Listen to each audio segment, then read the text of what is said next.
All right, here we go immediately on both of these robots. Some big bots up in here and moving. This may be a good one here. As you see in tandem, we have 1 and 2. One down low, one up high.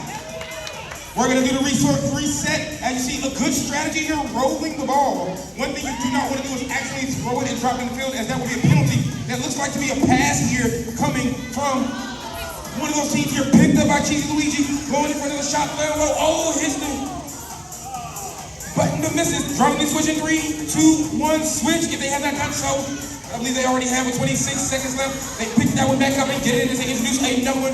As you see, these teams definitely working in tandem. Looking to be one of the highest scoring matches of the day right after lunch. With 50 seconds and a clear basket here with each one of those passes. Adding big points here. There's a pass with 8 seconds left. 7. Can he get some more shots in? 6, 5, ready goes 4, and I'm high. 1. And y'all give it up to these ladies.